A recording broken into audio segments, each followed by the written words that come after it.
Hi, and welcome back to my channel, Plain Not Jane. I am Plain Not Jane, and you, my friend, have tuned into this week's 7. This week's 7 is a video series highlighting lessons learned and observations made in my life over the last 7 days.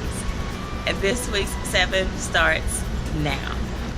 Number 1, responsibility doesn't have to be a burden. In my family, I'm kind of like the oracle. At least my family thinks I know where everything is. I know where everyone's supposed to be. I know where everything is supposed to go, which is not true, but they have in their minds that that is the case, that I'm the all-knowing, all-put-awaying mom or whatever. And because my family thinks that, I actually set the tempo and the tone for our house. Well, I realized that that's kind of my responsibility because I'm actually good at it. I tend to know where things are and where things should go and where people should be. The problem was that I was looking at it as a burden as opposed to it just being my responsibility. But then I had to kind of look at things from my husband's perspective. He's the only one in the house with a job outside of the home, the only one bringing in a check.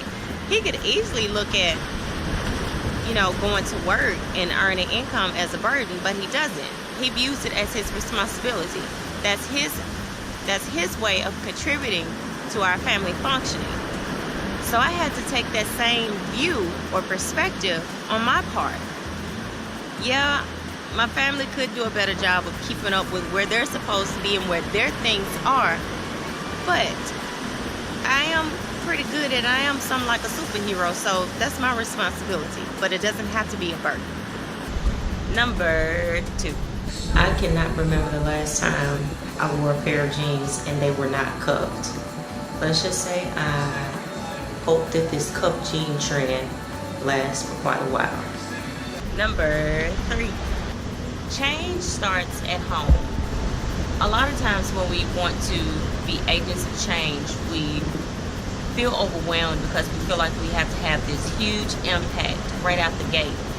But to be absolutely honest, the most effective way to invoke change is to start in your own circle. Start with your circle of influence, and then from there stretch out to reach your corner of your community. Then from there stretch out to reach the entire community.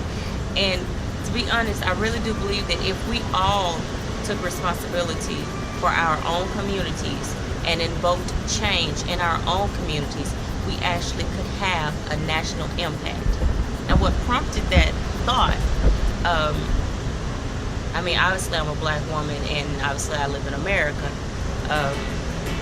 and I was just really getting frustrated and, well, I won't say getting, I am still frustrated, and I really have to pray through the anger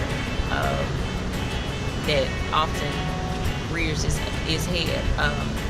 But I was thinking okay, what can be done about this? And then I thought about my pastor. My pastor is one of those people that he won't say much. He really, he legit is one of those people that walks the walk as opposed to talks the talk.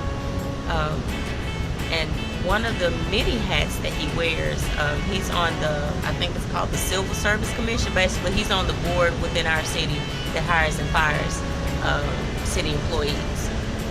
And that is what you call taking a step and being responsible for your local community.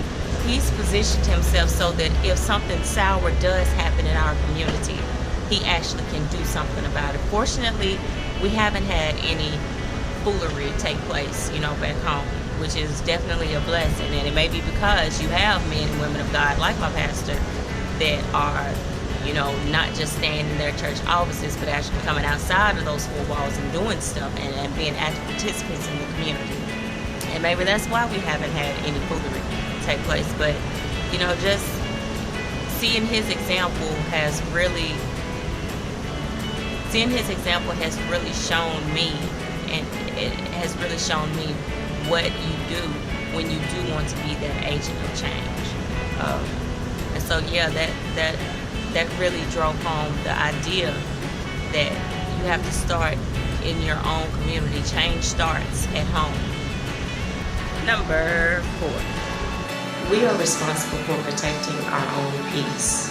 Avoid folks, scenarios, places, and things that pose threats to your peace. There is no money, relationship, or experience worth my peace. I'm learning to pray over and to speak life into those things, but I'm still avoiding those peace disruptions.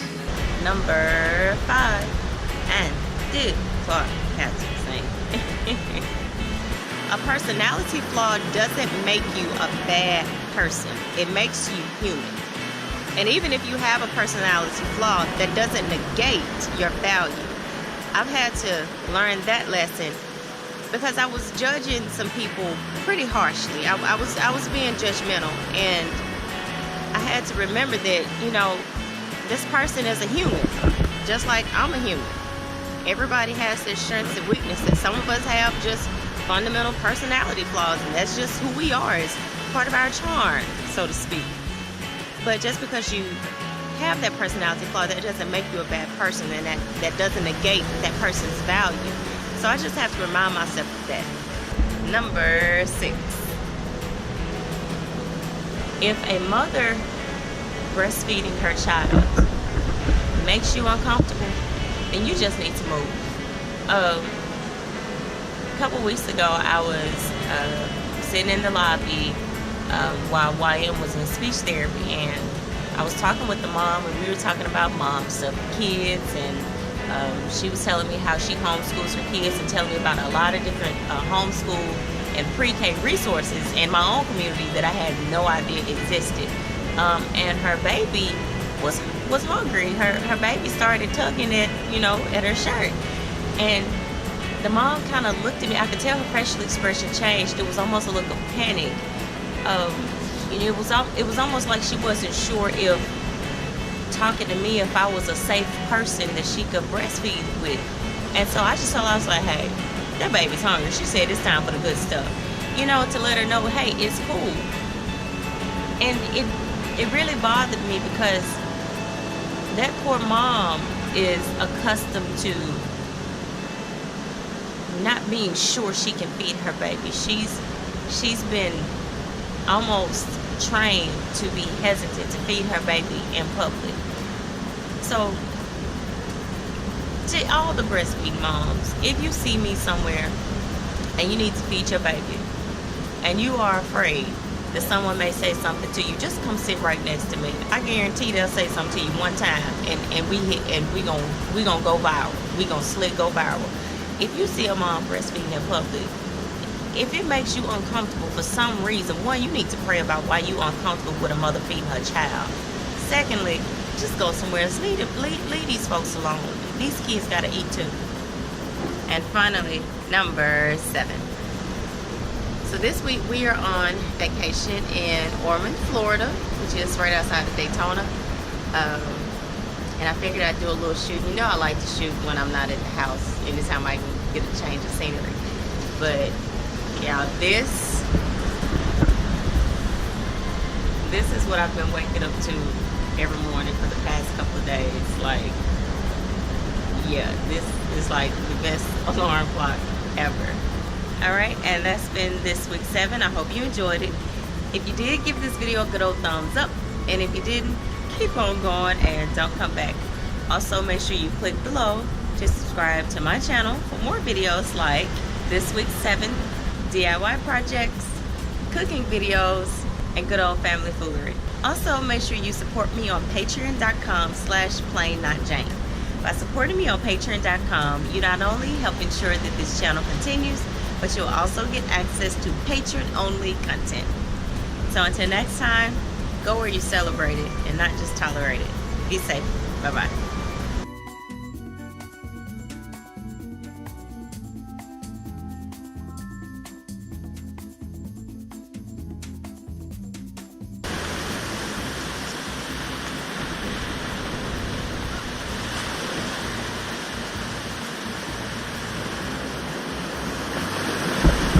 Number 7.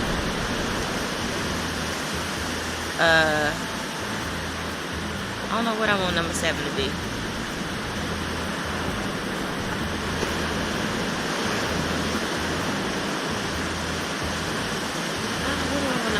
it. I know he's supposed to start looking at me like I'm crazy.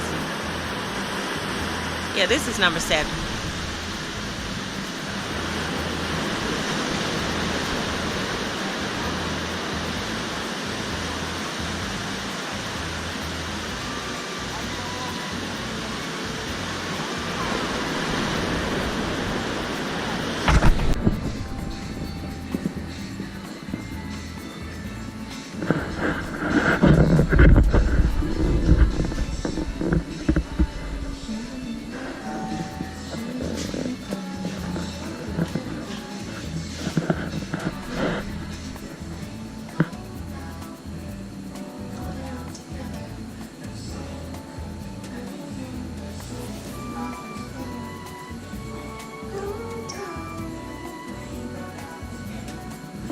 Right, number 2.